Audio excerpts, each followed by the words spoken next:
It was a busy weekend for Penn State football because it was essentially the middle of the week for the Nittany Lions. So we are in midweek form at the beginning of the week. Like, these guys, I hate this. I hate this weird schedule of playing on Tuesdays, then playing on a Thursday. And if they win this game, they'll play on a Monday. I don't know. We're here to talk about football. The lucky thing is we always talk about football on this show. I'm Thomas Frank Carr. We have Sean Fitz, Nate Bauer. They are joining us on the BWI Live Show to do just that. We're not even getting to the fact that Penn State knocked down the press box on Friday. That's like old news at this point. But of course, like, you can check it out. We have hundreds of thousands of views on that on the YouTube channel. Welcome, guys. Feel like I started out going 6 different directions, but the thing I want to say is, Fitz, hello. How was your weekend? It's fantastic. Thank you. And to you, congratulations. We just went over 10 million views on the YouTube show or the YouTube channel. Yeah. A lifetime 10 million views. That was a thing that YouTube put up, and I'm like, great, I'm already working on the next million. But yes, always good to celebrate the milestones. And of course, like, I inherited this channel. You guys did so much work to get us in a position where that could take off. Sweet. I wasn't here, but yes, sweet. Congratulations to you. It is a huge accomplishment because this YouTube channel has grown by leaps and bounds on the backs of the people that are watching, listening, subscribing, doing all the things that help us do what we like to do. So we appreciate you guys. Thank you so much. Very heartfelt in terms of it's been a climb, and we're still climbing. So we appreciate everybody that's been here and is going with us and is going to go with us to Miami. Yeah, Penn State will face Notre Dame in the Orange Bowl. Classic college football matchup. Looking forward to that. Looking forward to breaking down the matchups here, talking a little bit about just a bit of everything that goes with it. Because in college football these days, everything is unknown. This is plowing new ground, not just for Penn State, but for the college football playoff. And I'm really excited to get there and talk about it. That brought up a really good point that I want to address with you, Nate Bauer. Not what I was going to ask you about. I was going to ask you about the Palestra, but we're actually going to pivot to a different basketball conversation, which is, I think, the biggest winner from last week was television. Because I've always heard, our mutual friend Steve Jones, I think, always brings up the fact that people love Cinderellas until we get to the Final Four. Then you want to see Ohio State, Texas, Penn State, Notre Dame. You got exactly the color schemes, the jerseys you were hoping for. It is Dodgers, Yankees. It's everything TV and storylines love about football. Classic 5 through 8 seeds. Just making the yes. Forgot about those first 4 teams that made it and got the buys, but I'm glad they didn't. Structurally, look, and we've seen this. We're going to continue to see this. Everyone is complaining about the format. They will shift this, right? The seeding, I think, will shift, but what's his face? Michael Wilbon's like, oh, this is all greed and blah, blah. Hey, bud, like, have you paid attention to college football for any of the past 100 years? Because within the last 50, that's what it has been about. They're not going to go to 8. They should go to 16. And they should reseed it, and there should be automatic seeding, and blah blah blah blah blah. That's for you think they should go to 16? Absolutely. Okay. There's a ton of teams. Why do you have how many teams are in the NFL playoffs? Well, there's 32 teams in the and they 14. 14. Yeah. 14. Okay, so roughly almost half is the percentage. I can see you doing the math there, and just like, I'm not gonna break down 14 30 seconds here. 44%. It's almost half is the representation. If you look across all of the major sports, now we can have a conversation and an argument about how many college football teams legitimately are competing to win a national championship. Of course, that was going to be my counter. Is I think the complaining about Boise State, Indiana, and SMU is that, oh, we should have put in these other teams because the teams that were in weren't deserving. Maybe there's not 12. So that's why I'm surprised you would say 16. If you're at 16, Alabama is in. Right. Okay. If you're at 16, all of the nonsense and all of the conversations that we just had, and these things will work themselves out. Right? The cream will rise to the top. It's fine. It is simply a matter of this is how sports are supposed to work. There is supposed to be a representation of the competition, right? So a percentage of the competition gets to the postseason, then has an opportunity to play itself out, right? Like this, oh, well, in the past, we just automatically dictated on high who exactly should be in the Final Four, and it always gave us the best matchups. Dude, TCU, sorry, no. Anyway. Yeah. By the way, that's how American sports works. So you could do promotion, relegation, all that kind of stuff with the European model. That would make it really interesting. But one step at a time here. The NCAA famous for working very quickly at these things. So let's see what they got on board next. Can I say something that I want to get in front of? And Sorry, I was trying to pronounce the name in the chat. You go ahead. I'm going to work on this.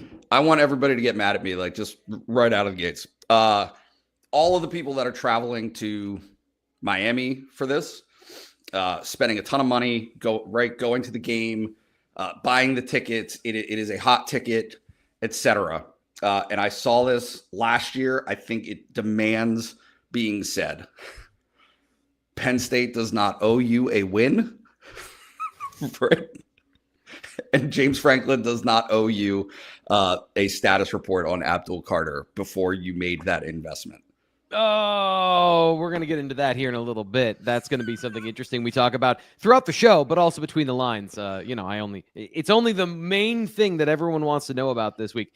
Alocia Blue asks, not consequential, but hope we wear whites. Fitz, they are the home team. They're the higher seeded team. So they'll be wearing home colors, right? They'll choose to wear. Yeah. And I believe everything that I've seen has been blue. I haven't seen an official announcement from Penn State, but they're running in the blues right now. They got 2 straight wins, and I think you take that. So, yes, Penn State is the home seed as the higher seeded team, so they get the choice. Boise had the choice in the Fiesta Bowl, and they chose to wear white, which is how Penn State ended up in blue. But if Penn State's going to rock with the home stuff, I think they're going to go blue. James Franklin did call for fans to wear white, so that nice contrast always works out well. Yeah, right. That's exactly right. We're going to get into a little bit. We're going to take a brief pause from talking about the college football playoff, Abdul Carter's upper body, whether or not he's been in a hyperbaric chamber since last Wednesday. And we are going to talk about program building and Fitz's recruiting updates. So, Nate, stick around. We'll be back in just a second.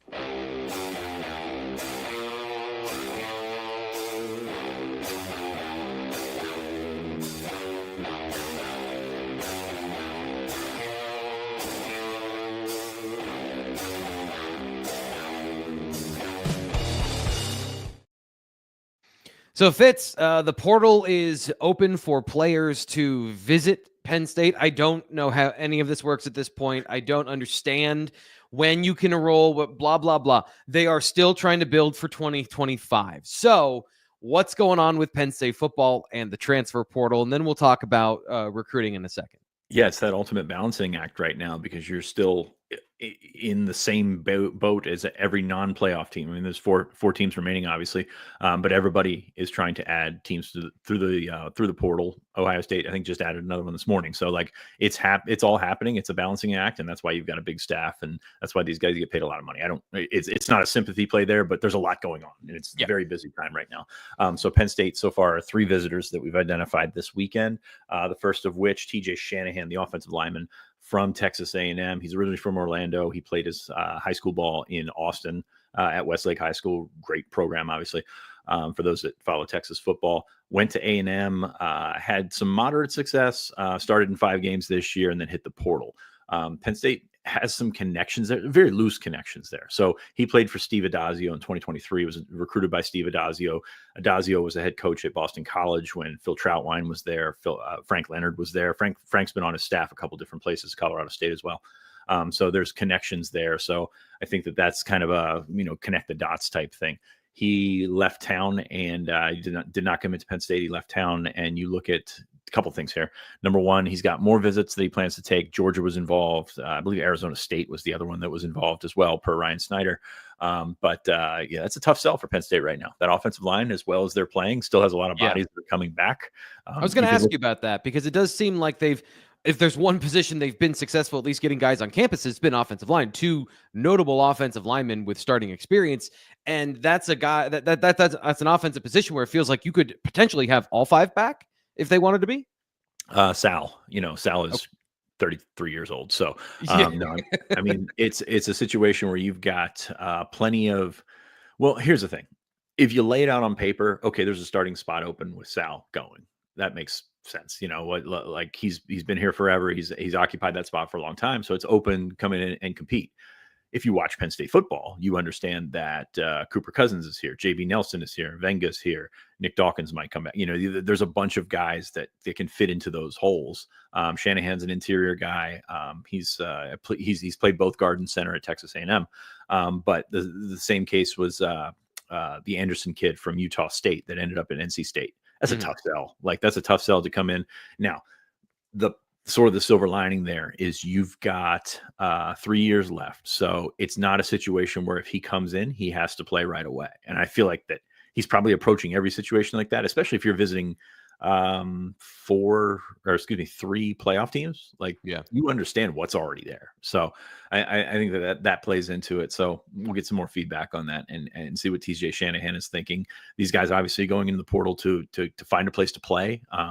Penn State, not the best opportunity to do that, but they've hosted 2 offensive linemen because it is an appealing place to at least check out and at least explore the space, really. Yeah. So I think Phil Trautwein is going to keep pushing on Shanahan, keep looking for decent guys. It's a tough sell. I'll say that. It's as great as he does recruiting, as great as he sort of lays it out there and has coached this year. It's a tough sell for Penn State to bring an offensive lineman, but you know, they're restocking. Like they want to restock everywhere. This is not a situation where you've got a set of positions and you just have to stick within those parameters. You've got opportunities to upgrade the roster anywhere that you look, and you're going to try and take them. Yeah, I think the offensive line and the success of Nolan Rucci is also part of the conversation. I would assume of you want to come in and you want to start, but you want to be in a place where if you play well, you will play. And obviously injury is a part of this conversation, but that success can't hurt. So it's an interesting situation where you would have thought Nolan Rucci would be in a similar mindset, came to Penn State and ended up like he's playing in a playoff. That's a huge deal for a guy like Nolan Rucci. Yeah, absolutely. And you've got a sort of a blueprint for a guy with a couple years left, and they can make that work. I will say this: Anthony Donka, a healthy Anthony Donka is your best tackle. Like, to me, bar none, player, prospect, whatever. So Rucci's playing well. That's great. But Donka's going to come back at some point, not this year, but he's going to be a tackle for them. He's going to be their main guy for them. So like it's a good problem to have guys that have played well, 3 guys, maybe 4 guys, and maybe Egan Boyer takes a big step this offseason. All of a sudden you start feeling okay about that. Obviously, yeah, you want these guys as healthy as possible. You want Donka, who's battled a series of injuries this year, to get back and then do that math. But at the same time, like, can't forget about that guy because he's really, really good. As much as Penn State has wanted to play 3 safeties, we've seen a lot of not 3 safeties at Penn State this year. And honestly, over the last couple of years, success at linebacker, but still trying to build that profile on the back end. And Miami safety Jaden Harris visited recently. What do we know about that situation? Jaden Harris started 12 or 13 games. Sorry, I can't remember my write-up right now, but he started most or all of the games for Miami this year. Look, Miami defense was bad. They were bad. But this is a kid that has started. He sat behind 2 NFL guys, came in, started right away. Miami fans are, you know what? It's funny because you look at the scouting report. Somebody posted a scouting report yesterday on BlueWhiteIllustrated.com. I was like, that's Jalen Kimber for you right there, because tackling issues, that defense as a whole was very, very bad.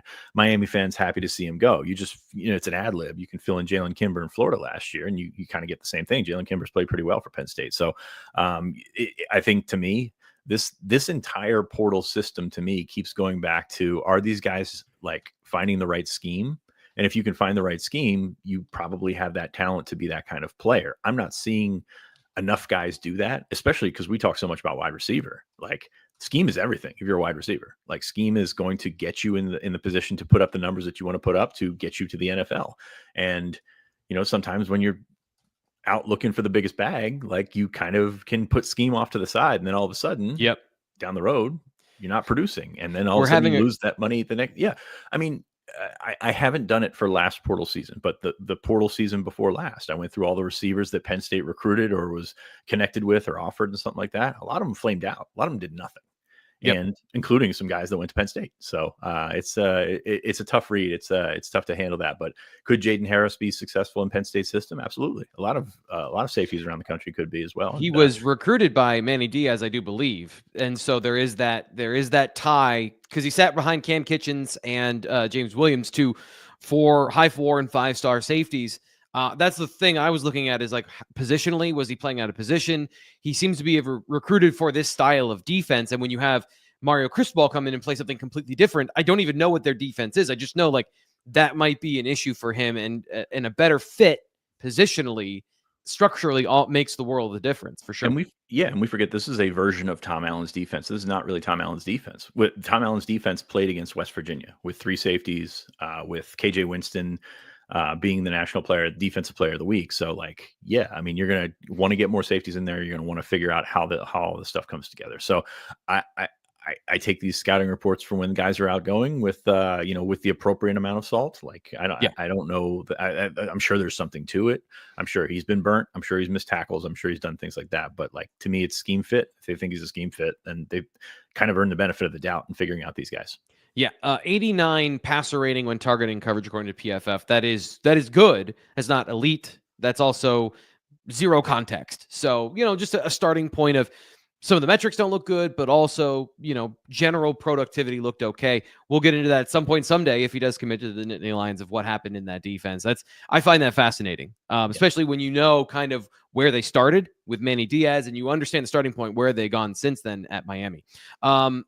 One last transfer, which I know we're not going to get into the name today, but you can go to bluewhiteillustrated.com right now, subscribe for $1, $1 single dollar, and then you get an access for a week. You can decide if you want to join us for the year after that. You'll get that information about what player has joined the campus to see Penn State from the transfer portal. Fitz, I don't know if you want to get into the position or anything like that at all, so I covered you with the dollar promo. We can also get into a brief recruiting conversation after that. So dealer's choice here. Where are we going here to end Fitz's recruiting update? Yeah, defensive line still a big priority for Penn State. They've got Anai White signed. They've got a couple of receivers signed, but defensive line remains a big priority for Penn State. With recruiting, junior day is about to fire back up. The window is opening back up for visits. There's going to be a small visit dead lockout sort of period around the national championship game because they have the coaches convention and things like that.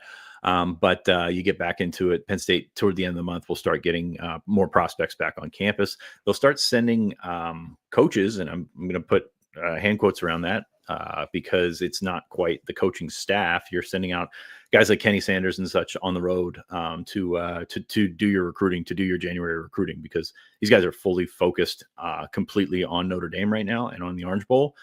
So they're going to have to put some resources in other areas to cover the ground to get on the road in January. Oh, there's so much stuff going on. Absolutely packed with things. And a place that should be packed every weekend is Anti-Fragile. So Nate, tell us about your experiences at Anti-Fragile Brewing Company in downtown State College. It's my favorite place to go in the world. In the world. Better than Phoenix. No, I'm kidding. But it's actually, Nate, while we're in the pitch here, you were in Phoenix and you sent me a beer list and you were like, what should I get? And I told you what was there. And you're like, I honestly, Anti-Fragile has ruined everything else for me because it's so much better than what I'm drinking right now. It's true. I had a Francis Connor at a bar with Greg, and I love Francis Connor, but it was like disgusting. Like they left soap on the cup. Something happened. Greg said it was probably the end of the keg. It doesn't matter. The point is, it stands in direct contrast to the quality of the experience that you're going to have at Anti-Fragile Brewing, which is on Calder Way, downtown. Do not complain about the parking. There is tons of parking. It is all over downtown State College. There is a parking garage a block away. You park your car, you get out, you walk over there. And then you'll be greeted by the best beer in State College and the friendliest faces. I sound like I'm reading something. I'm not.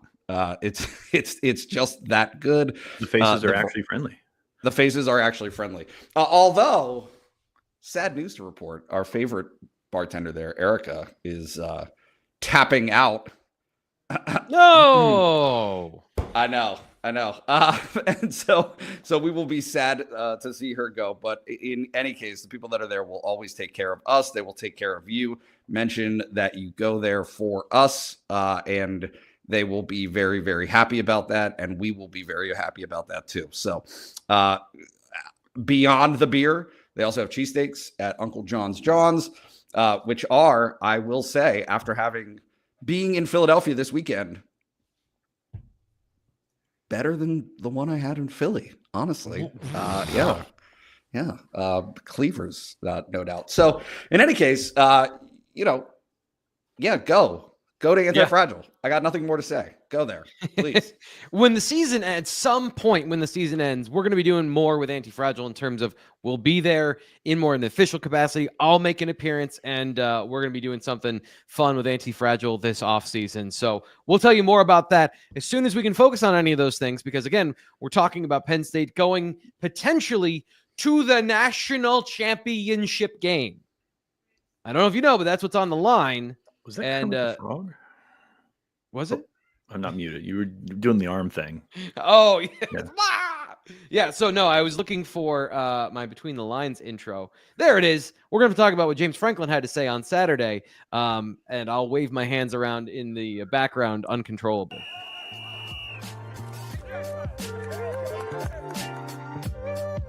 They have both gotten reps with runs.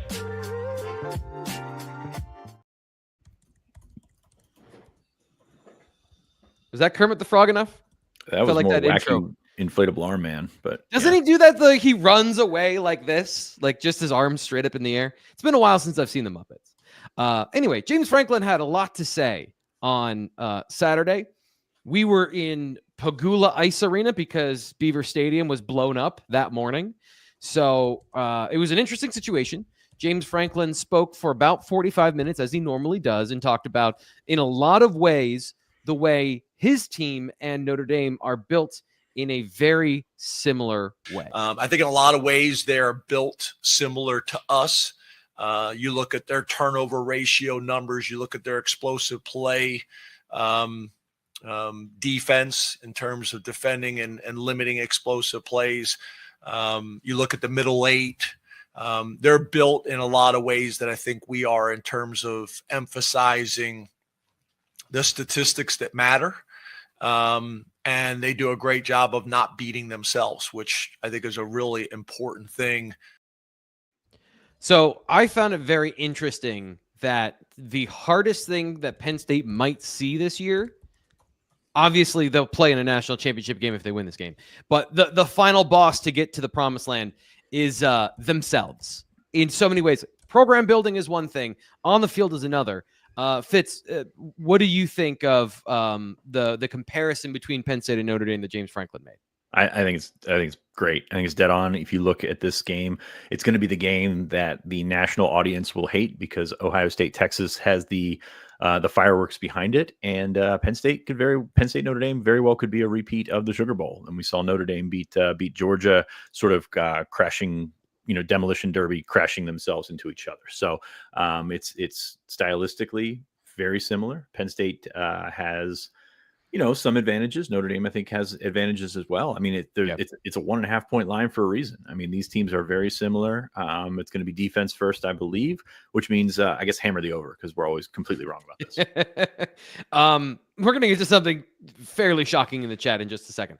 But one of the things that I wanted to start with you, Fitz, is this is all the way into recruiting, right? We've seen Penn State go up against Notre Dame I know Nick Singleton was kind of the focal point as we talked to him on Saturday, but it's not just Nick Singleton. There's been wins and losses on both sides of the column for Penn State and Notre Dame, going after not just regional prospects and targets, but players that fit into these individual schemes in a very similar way. So this is kind of I don't mean to take the words from you, but it feels like a manifestation of the off-field competition as well. Honestly, like every offseason. So I made a comment years ago after the scandal about the impact of a Penn State offer and how it registered nationally. And I compared Penn State to Cal. Like they were down. They were very bad. Penn State offer came, nobody cared. Then they upgraded. They kept going, got to Florida, which Florida is, despite their record in recent years, is a wonderful brand. It's something that people notice.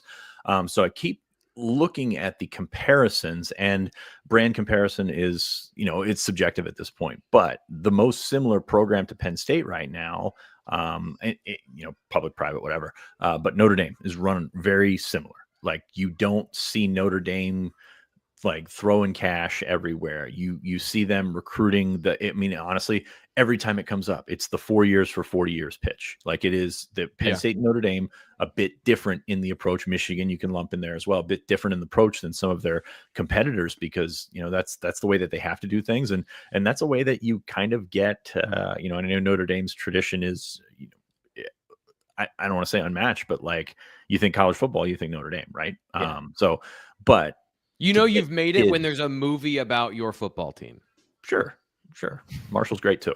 But no, I mean, you look at all the things that they like to do as a program. And I think Marcus Freeman has some things that are very, very much in line with what James Franklin has done over the last decade or so. And it's just, hey, these are parallel programs, and that has bled over to the field. You look, I mean, Notre Dame's defense coordinator is Al Golden. He's a Penn State guy. Like, there's a lot of similarities here, not just in play style, not just in how these teams match up, but like to the core of these programs. There's a lot of things that are very, very similar. So they do things like that. And that's why you see Penn State in the mix with Notre Dame. That's why you see Notre Dame and Penn State go head to head for a lot of recruits, because it's similar, and you got to find a type of kid who can play in that sort of structure and can play in, hey, South Bend's kind of out there as well. Like, and it's cold. So you've got to find similar type of approaches. And that means guys from Jersey, that means guys from all over the country that have a similar mindset. And that's when you go head to head. And that's what you get as a result of this. And it's a national semifinal now. So I think it's really cool. It takes NIL, it takes donor support for Penn State to succeed and to be what it needs to be from a program perspective. We are not immune to those pressures as well, and the difference is our donations are all entirely public here on the Blue Whale Illustrated YouTube channel. And I almost fell out of my chair. Nate Bauer, our senior insider, I need you to break down the importance of what Alyosha Blue just did. $400. Nope, you got it wrong. There's another number there. $409 specifically. 409. Happy to be part of the fan base. We are. If I wasn't going to damage my equipment, I would physically fall out of my chair right now, Nate. The impact of donations to this YouTube channel. Can you just discuss this? I don't even know what to do. I don't know what to do with my hands at this point.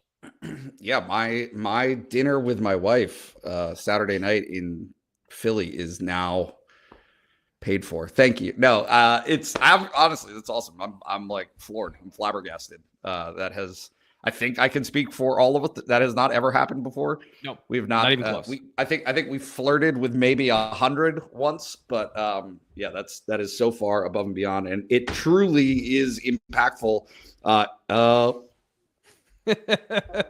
In what we do and how we do it. And so we are deeply, deeply, deeply appreciative of that. So many rare new things happening all at the same time. Appreciate Nate and, of course, his family for all their support on the show as well.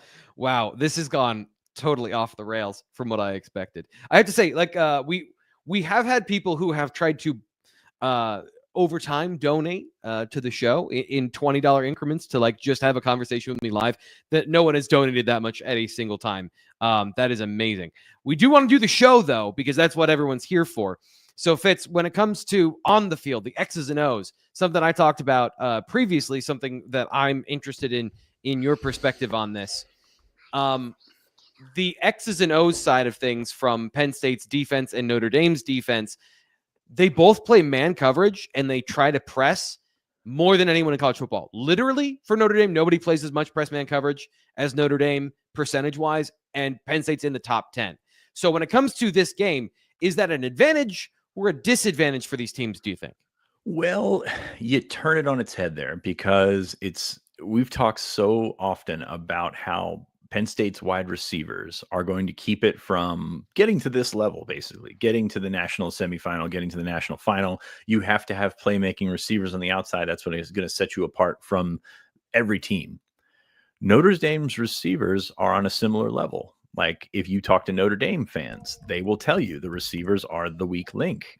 Penn State fans will tell you, like, there's going to be an argument between Penn State fans and Notre Dame fans that saying, hey, our receivers are worse.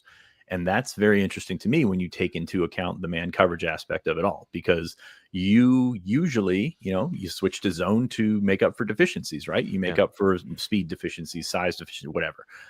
If you don't have a threat on the outside, and again, like those guys can play. Penn State recruited a lot of the same guys, which is, a backhanded compliment as well. But you look at what those guys have provided, and it just hasn't been the same punch. Now they don't have a great equalizer like Tyler Warren on the other side there, so that, you get advantage Penn State there. But you look on the outside, and it hasn't been much of a threat. They've gotten some production, but for the most part, this is a team you should look at and say the biggest threat is not on the outside. The biggest threat is in the running game. The biggest threat is in the quarterback running game as well. So like that is going to be something. I think we see a lot of man from both teams. Of course, that's in the script anyway. But when you take account the weapons on the outside, I think that's very interesting to look at. And I think, does Penn State blitz a little bit more? Does Penn State hang back a little bit more to keep Riley Leonard in the pocket? So those are the things that I'm thinking of when I'm thinking of Penn State. But yeah, Notre Dame, you know what you're going to get. You're going to get man coverage. You're going to get a lot of blitzing. Boise State really went up the middle, and in doing more research, not so much about Nick Dawkins, not so much about the interior play. It's getting into the sight line of Drew Aller, who has struggled against pressure up the middle. And I think Notre Dame is going to continue to do that. They do some looping stuff. They do some fun stuff just all over the place because they have athletic defensive linemen and linebackers, but they're also thin on the front line right now. They had some injuries. They had a big injury, and his name was just in my head, and I just forget. 99 was a fantastic player, All-American for them, I believe, in one publication. And he's done for the season. Then he got banged up a little bit last week. So it's an interesting sort of juxtaposition of where we're at 15 weeks in there, 15 games into the season. Everybody's beat up, but when you're beat up on the defensive line, and Penn State knows this as well because they got 3 defensive tackles, it does matter. Yeah, Riley Miles is who you're thinking of. Riley Mills. Yeah, that's it. Yeah, Mills. Thank you. Sorry about that.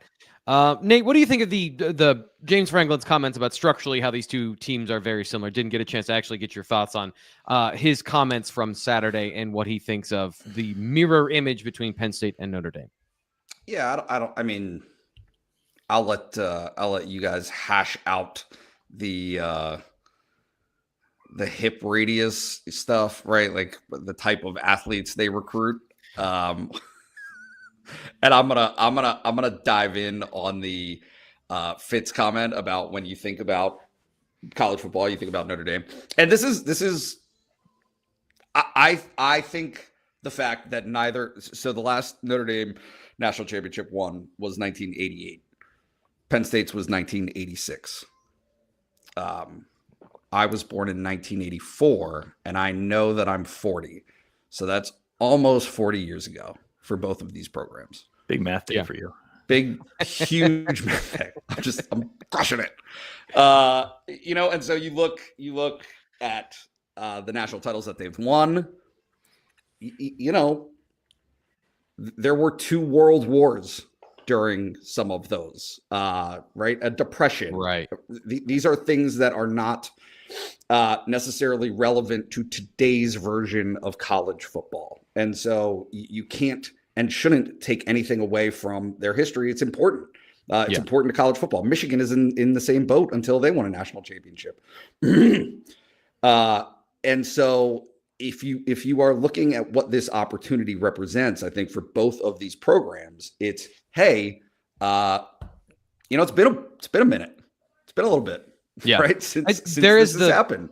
It's interesting because those institutional advantages, though, they stay throughout time. And that's the most, like, if you were good at the beginning, and I'm saying the beginning is like the 70s, 80s in terms of like modern college football and the acceleration of these advantages, these disparate teams, that is baked into that's part of the conversation about the playoff. Is this is not a league that promotes parity. This is not a league that tries to keep everyone in the same area so that, it's truly special when the Jets are as bad as they are, or when the Bills take 20 years between playoff appearances.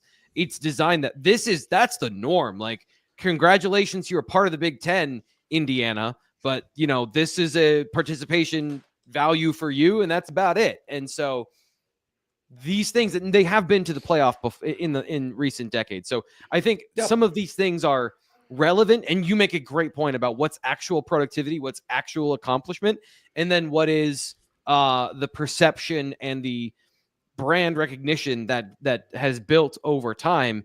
And a team like SMU, when you literally get the death penalty, you have to start all of that over, and that creates these situations where we think of teams and programs a certain way. Nate, I'm coming back to you because I believe that this conversation, this is a long one. I might have miscut this from James Franklin.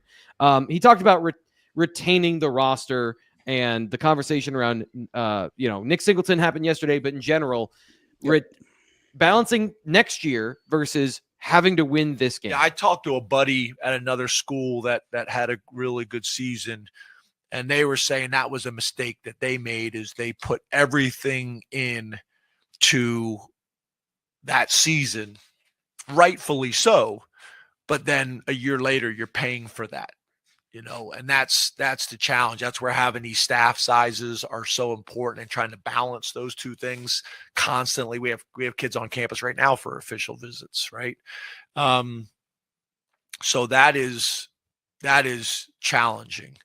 What we've been trying to do, and I've been talking about this with our team, it can be a real differentiator, and it can be a real superpower if you can compartmentalize, which is easier said than done. So what we've been trying to do this week was harder, again, because we had less days, but the days before we get into the game week, we're trying to sit down and meet with as many guys as we possibly can about their futures, about NFL decisions, about their futures at Penn State, about NIL, about all these different things. Because the most important thing that we can do is retain our current roster for the future. That last part to me is the part I'm interested in, Nate, in your conversation. We talked about the transfer portal and Fitz's recruiting update, but how much closer is college football to the NFL now in terms of a business model to entice players to staying in college a year longer than maybe you would think? Fitz, why don't you take this one? Nate, I'm going to handle this one. Yeah. Hi, Stella. No, I mean, it's paramount to Penn State. That's the way that they've built their program. That's the way that they continue to want to approach it. You talk about guys that are coming in here for visits in the portal and asking for an astronomical amount of money. I mean, but it's not so much about that total. It's about everything that you've built as a program. If you've got a guy that wants, I mean, we talked about this last year with Julian Fleming and Keandre Lambert-Smith. I mean, you've got a guy that's going to come up, upset the apple cart. These guys are going to talk about how much money they're making. And all of a sudden you've got a player that you have relied on as a multi-year starter who's like, I'm not getting half of that. I'm getting a fraction of what this new guy is getting. And you don't know if this new guy can play or not. So retention is always going to be paramount for Penn State. Absolutely 100% in this format, in this era that we've got. Retention is the most important thing that you can do. You saw it this year with a guy like Tyler Warren, who was closer to going to the pros than people would want to expect. You've got opportunities like that where you can bring back your stars who, hey, Abdul's gone, whatever. I mean, he's going to go to the pros. He's going to be a top 10 pick, whatever, like that. Yeah. Olu, like last year, Olu's done another, like those are the things that you can't avoid. What you can is, bringing back a Jaquan Brisker, bringing back a Jahan Dotson, those guys that have the opportunity to elevate themselves from, a second, third, fourth, fifth round pick. And those can be dominant players in the college level. And Penn State's really focused on that. So, you look at the portal returns right now, and I know people are not happy, but if you are able to retain the players that make the difference, when we're talking Zane Durant, you're talking Dennis-Sutton, you're talking these guys that can be draftable guys, but also all, first team all Big Ten guys next year, like that. Those are the important guys right there. And again, you're playing roulette in the portal. We've seen a lot of guys that come in. We've seen guys that come in and they're great. We've seen guys that come in and they do absolutely nothing. And that's the risk that you take. And that's kind of why the receiver room is kind of still where we feel that it is right now, because you thought that there would be a quick fix, and there has not been. So the nature of college football. And hey, everybody's approach is different. I mean, you look at Florida State right now. What are they trying to do now? Of course, you go 2-10, you got to blow it up, or 3-9, or whatever it was. They got to blow it up. There's a difference between having to restock the pantry and players that can play at just take SMU. They can play at SMU. They can be good football players, not necessarily going to walk into Penn State as a one-dimensional player in a depth rotation and make the same impact. And I'm thinking just specifically of some of those critical areas to build up. Penn State's done that work. It's about the finishing touches and the finishing pieces for this roster, as opposed to having to build it all up, and as you, like you were saying there before I cut you off, kind of blow it up and start over. Yeah, it's all relative from tier to tier. I mean, SMU's going from a non-Power 4 program to being a Power 4 program, and that's a transition that takes years. Now, you can cut into that with the portal and by adding some guys, and they did that. They absolutely got some really talented guys, and had a fantastic season because of it. But at the same time, it didn't get them to the level of that next tier where Penn State has been. So the problem with Penn State is you're looking to get from, SMU, and this is a completely visual, so I apologize for this, but SMU is here and they're trying to get to Penn State, which is here. Well, like this gap is doable. Like it takes a lot to get there, but Penn State's here, and we'll say Ohio State's right here. This gap right here is much steeper to climb. It's the top of the mountain right there. So that's what you're looking at with that. But Penn State has done a pretty good job. They've upped their game in terms of NIL. They've done a really nice job in laying out the positives and especially the negatives of guys that want to test those waters. And hey, it's not going to work on everybody. You're not going to get everybody back. Like that's just not how this works. And you don't have, you've got to pay your guys in your roster. You got to pay the guys that are coming back. You got to pay the guys that you want to come here to fill gaps. I mean, there's a lot of balancing. It's why Penn State, could use a general manager that's more of a numbers guy, that's more of a contracts guy. And I think they're moving in that direction, and we'll see over the next year or so how that comes together. But going back to the original point, like retention of Zane Durant, paramount for next year. Retention, obviously, of Drew Aller. You think that he's going to be back because of the efforts that they put into that, and some of that comes back to being the kid. I mean, Olu, it came back to being Olu Fashanu, like being the character that he was, the person that he was. Drew is kind of the same thing. So we'll see. And again, it's not for everybody. It's not the right decision for everybody. And I'm very, very curious to see how this plays out with some of those guys. Nate, I'm coming to you right now, and I'm hearing stuff in the background. It is a snow day, by the way, here in State College. So really? I want to hear your thoughts on the situation. Have 3 minutes here. Yeah. One, I think that James Franklin has a friend at Michigan.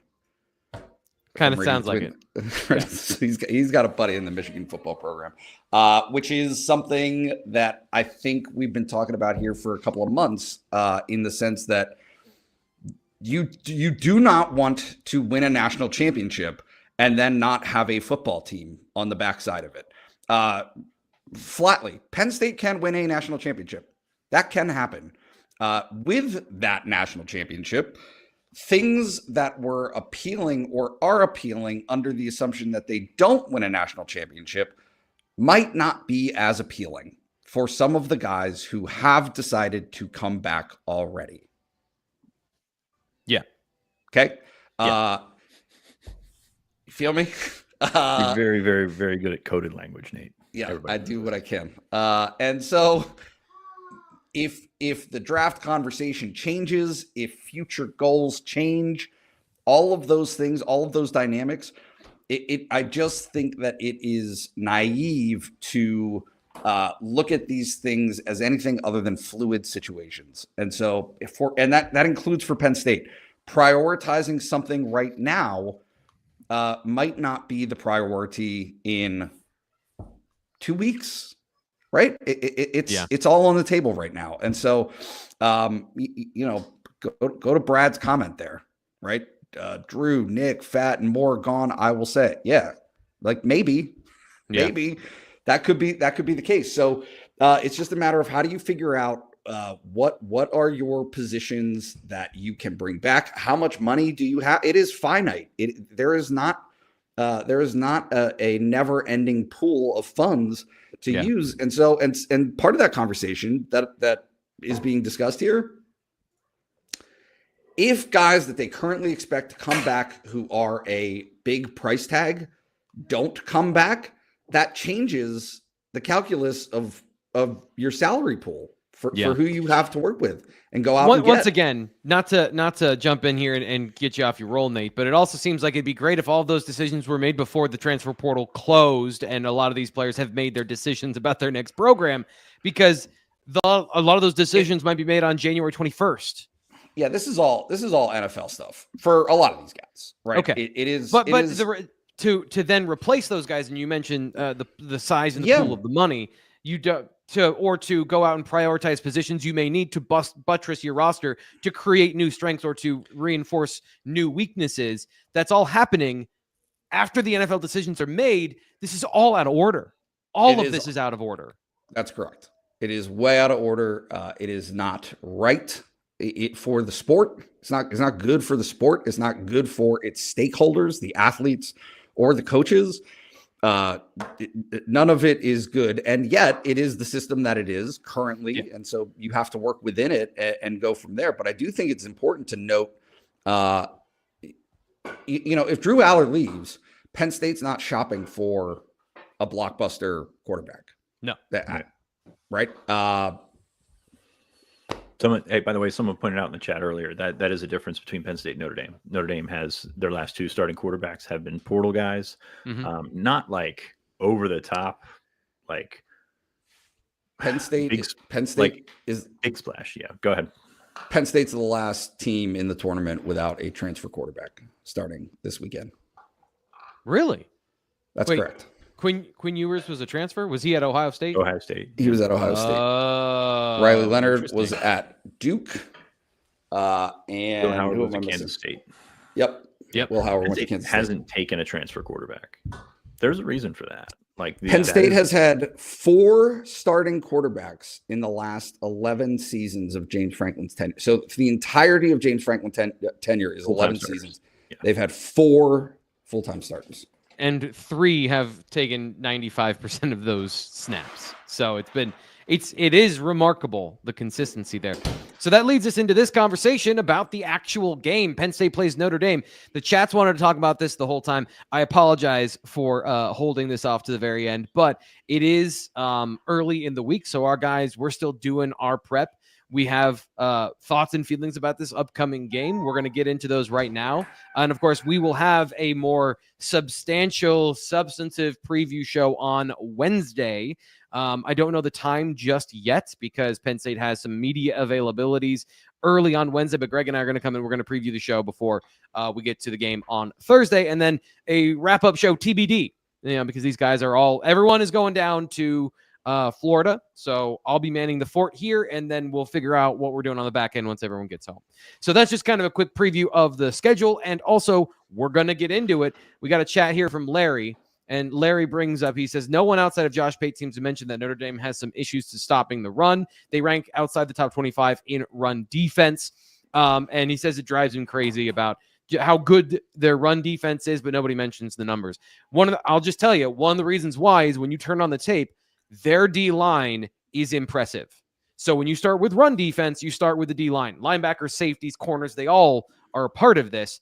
But my goodness, when you look at their interior defensive linemen, when you look at their edge rushers playing with physicality and size, you do get the sense of this is a problem for Penn State. One that they've seen so far this year, but also it's going to be another one of those tests fits. So I guess from a broad perspective, we kind of started with the preview. What do you think specifically of Penn State's strength running the football against that kind of polarizing view, I guess, in Larry's mind about the Notre Dame run defense? Yeah, I think they've got a shot. I mean, I don't think it's a shut them down type defense. I mean, you look at the schedule and Notre Dame after they lost to Northern Illinois, by the tangent here, the Northern Illinois loss does not matter at all. Like, it is not an issue. Like, it is not a factor in this game. It is not an issue. It is not something that we need to talk about because it does not matter. The Tomlin is, we do not care. Like, that is a different team right now. They have responded in kind. They've done a great job. They turn it around. I think they ransacked Purdue the following week. So like they put that one behind them, and it's a credit to the way that they were able to do that.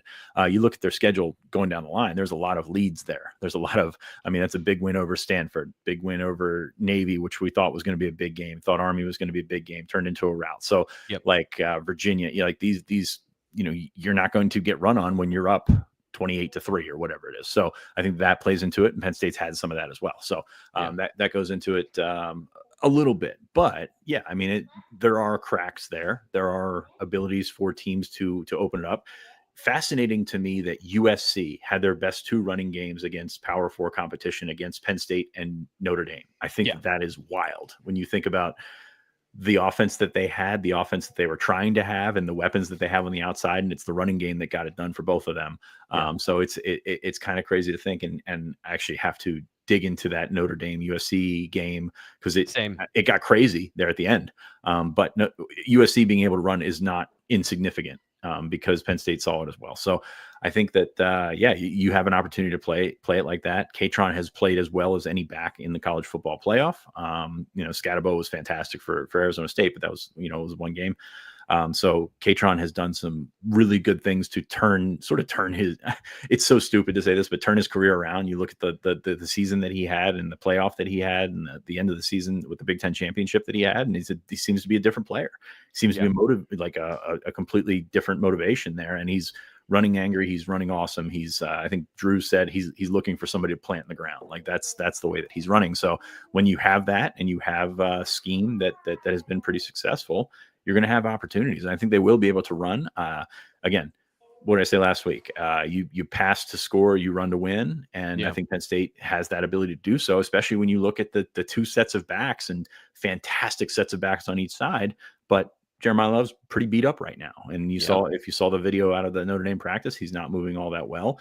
They can still find ways around it. They've got a better quarterback running game than Penn State, but you've got a lot of things going for you for Penn State. And if they're able to move some guys out of the way, and it's not a huge defensive line, especially without Riley Mills in the middle there, you've got an opportunity. This on the flip side for Penn State, they have a very strong defensive line. Again, built similarly to some undersized players, but one player who's made a massive difference, against the run as well, is Abdul Carter. And part of our information, BlueWhiteIllustrated.com, we had an update about who was and wasn't at practice yesterday. Abdul Carter was not at practice. James Franklin talked about that before then on Saturday. Nate, I want you to extend between the lines here to James Franklin's comments about Abdul Carter. Carter's non-comments on social media, as you've seen over the last couple of days of his impending, it feels like, tweets on social media. How are you reading the situation with Abdul Carter not being at practice and then the conversation around him? He needs medical care more than he needs practice reps. Look, I'm full disclosure. I don't know if he's going to play or not. Okay. Right now, this moment, I don't know. Do I think he's going to try? Yes. Do I think he's going to be healthy doing it? No, I don't. He got banged up. It was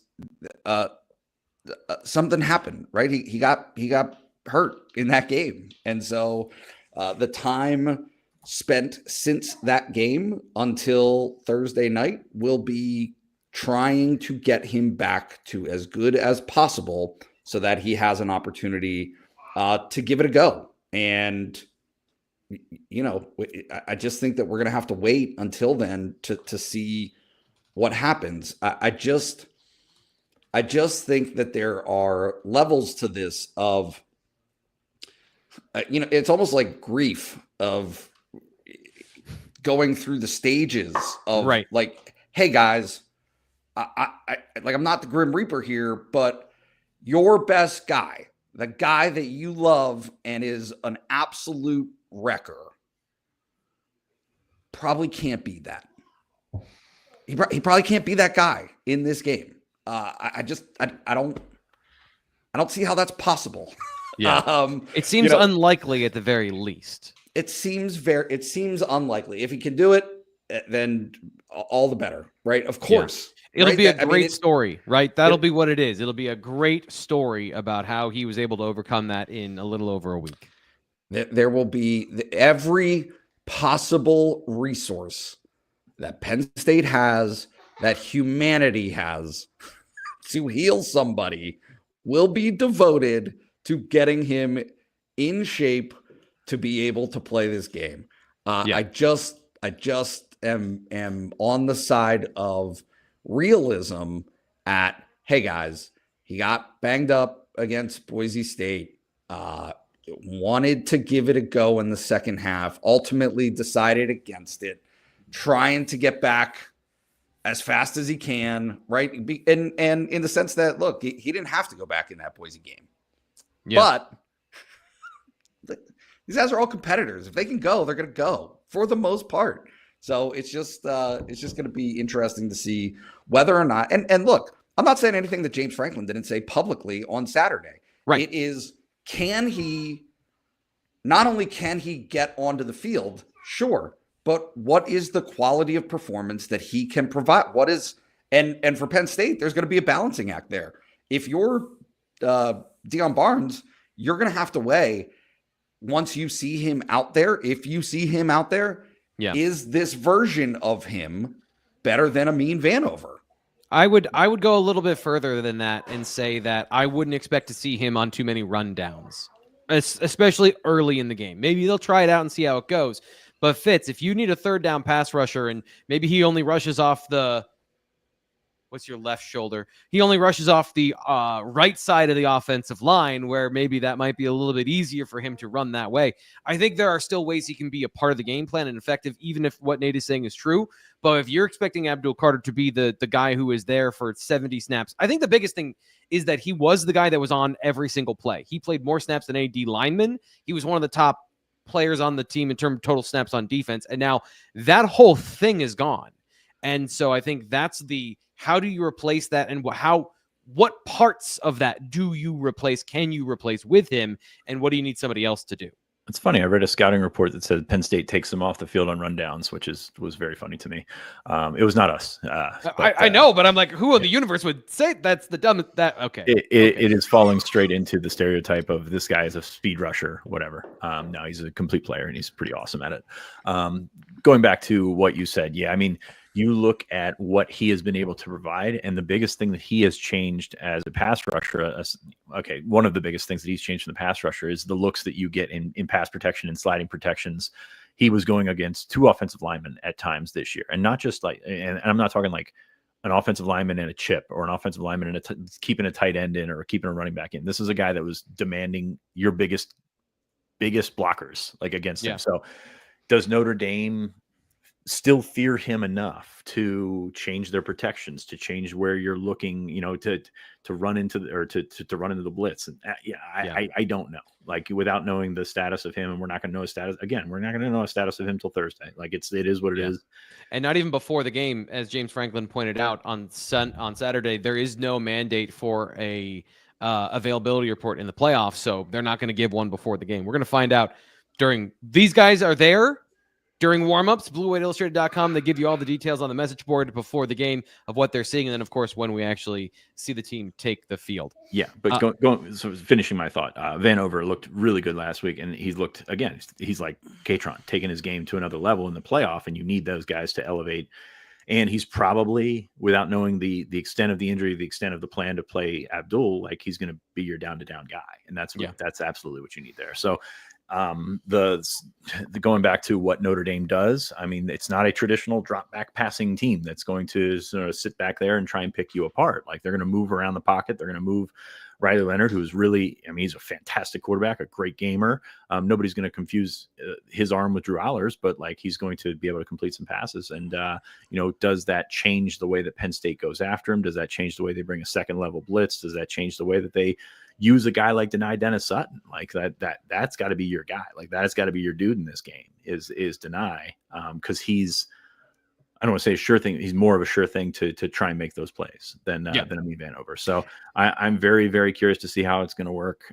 Again, like, looking at Abdul the other day does not give you a ton of hope when his arm's just kind of hanging there. But like, Abdul is a mutant for a reason, and we're going to see how that turns around in the next couple of days. The fascinating thing is that if you were to pinpoint one thing that would take advantage of the Notre Dame, they have a very well-coached offensive line. But if there's one thing I saw just already dipping into the Georgia game, speed was a problem. And all of your defensive ends are 265 plus. Abdul Carter was, the most complete, uses his hands, inside, outside power, has everything.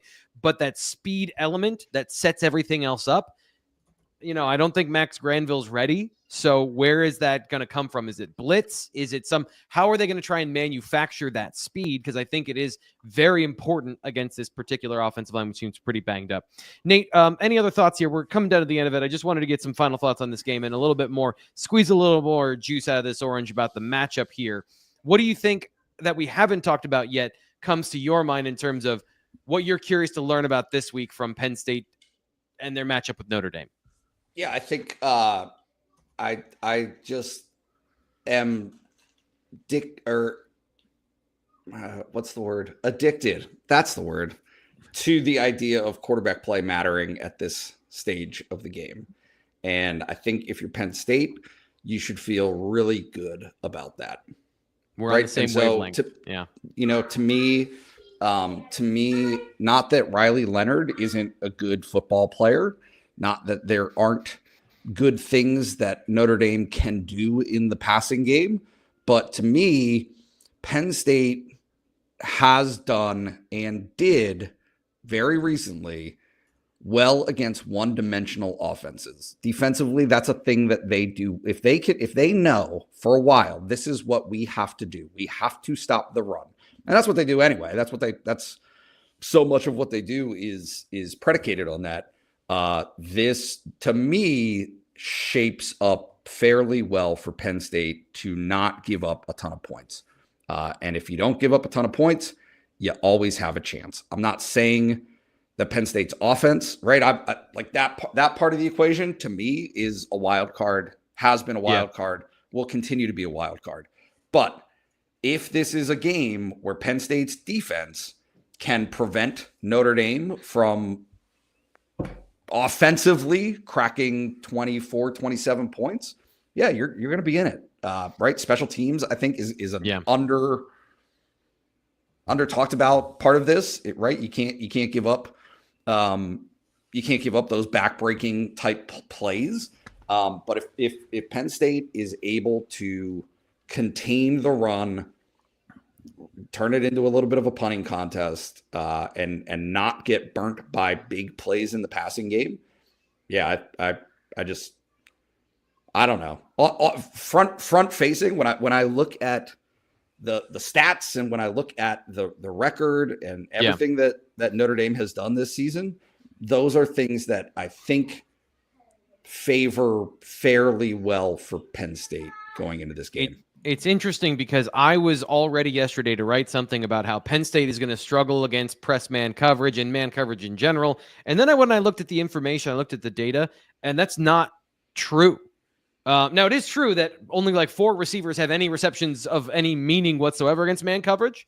But the ones that do, Trey Wallace, Nick Singleton, and Tyler Warren, obviously, have all been very good against single coverage. So there might be more opportunity, more advantage for Penn State than I thought, going in and looking at the film. So last comments here. Fitz, what's on your mind as we get deeper into this matchup preview this week at BlueWhiteIllustrated.com? I've got some guys for you. Notre Dame, very important guys. May not be the best players on the team, but really, really vital guys. Number 56, Howard Cross III. By the way, they've got a Howard Cross and they've got an Oben. So, like, if you loved the NFL in the 90s, like, this is your team. But Howard Cross has been very good for them. He was the second-team All-American by the FWAA, and he got banged up last week. So that is important when we talk about Penn State's ability to run on this defensive line. Howard Cross has been, he's been a very, very consistent part of that defensive line, which turns it over to number 97, Gabriel Rubio, who is 6'5", 316. He is the big guy in the middle. This is a guy that they really have seen increased production from, and I think he played pretty well against Georgia as well. I mean, you've got to have these big guys that can move. You've got to have just guys that can not just take up space, but like occupy territory. Like there's a different type of thing in the middle of the line. So definitely looking at those two, going backwards in the defense. Xavier Watts is one of the best defensive players in the country, bar none. Should have been a unanimous All-American, was a consensus All-American as well. So like this guy is everywhere. Both of their safeties, Aiden Schuler, who's a Jersey kid, they're very active. Is the secondary great? It's not as great as it could be because Benjamin Morrison missed the last part of the year after getting hip surgery. He was terrific corner for them. But Xavier Watts is kind of everywhere. He's kind of the what was the guy for Clemson that went really high in the draft? I mean, just kind of played every position. He played man. He's the off-ball linebacker, prototype guy. It doesn't matter. Anyway, Christian Gray, cornerback, number 29, is a guy that I think Notre Dame fans have. I know. You got it. Isaiah Simmons. That's it. Thank you. Yeah. Christian Gray is a guy that I think has been sort of, we would call him embattled when you talk about the cornerback is really hard.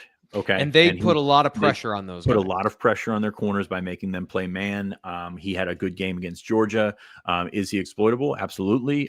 Is he as bad as I think some Notre Dame fans might try and convince you as? No, he's not. Christian Gray is a pretty good player. Where do we switch over to offense? We switched over to offense. Jeremiah Love, of course, everybody knows Jeremiah Love, the running back, banged up last week. If he's not in there, that is an issue, not a problem, but an issue because they do have good backs and they have the quarterback run available to them. Jeremiah Love is a guy they'll track all the way going up. Anthony Knapp, a freshman offensive lineman from Georgia, a freshman offensive lineman that started, I believe, all 13 games this year for them. That's freaking impressive for a school that produces offensive linemen. And finally, Jordan Faison. He is a former walk-on number 6 wide receiver. He might be their best receiver. They've found something with him in the playoff. He had 7 catches for 89 yards against Indiana. He had 4 catches, or he had a touchdown in, he had a long catch to set up a touchdown against Georgia. No, he did not. That was Indiana. Sorry. I got a lot of notes in front of me right now. But he's been their best receiver in the playoff. And he's a guy that, we talk about Northern Illinois not mattering. He didn't play most of the first half of the season. He's really come on and done a nice job for himself. So Jordan Faison is a guy, number 6 to watch on the outside. In the chat here, we have Eggman says, chuck it deep to Amari. Amari's getting a lot of love in the chat. Entirely possible. But in terms of, is this an Amari Evans game? It is not structurally, from a scheme perspective, an Amari Evans game. He would have to win in a way that we haven't seen him win yet this year. And that's why I'm curious as to the plan of how to get him open and how to get that, because they want to incorporate the deep ball. They want to scare teams. James Franklin, Andy Kotelnicki, the plan is to be aggressive this whole offseason. How do they do that? We're all going to find out together, because I don't think that we have the full answer just yet on film. I think there's something coming for this game from an offensive perspective. It's a feeling I got about Andy Kotelnicki and the way they've been operating this offseason, or this postseason. I'm excited to see what the wrinkles are this week, because James Franklin shot his shot during the press conference, talking about the receivers, talking about how much improvement they've made, and there needs to be more conversation about that. It kind of makes me feel like something is coming, because that's it. Whether he thinks they're just going to win, or whether he thinks that there's something in the works that he's very confident in, that's me reading between the lines. So that'll do it for today. These guys, thanks again, by the way, to Collegiate Athletic Travel, who are taking our Blue White Illustrated staff down to the game. If you haven't booked this yet, it's leaving tomorrow. If you want to see last minute, if there's an opportunity for you to get on the flight, you should go check out athletictravel.com so that you can get down to the game. They had some special deals to get out of Harrisburg that you can't find anywhere else. I don't know if it's available. I'm telling you, this is all off the cuff.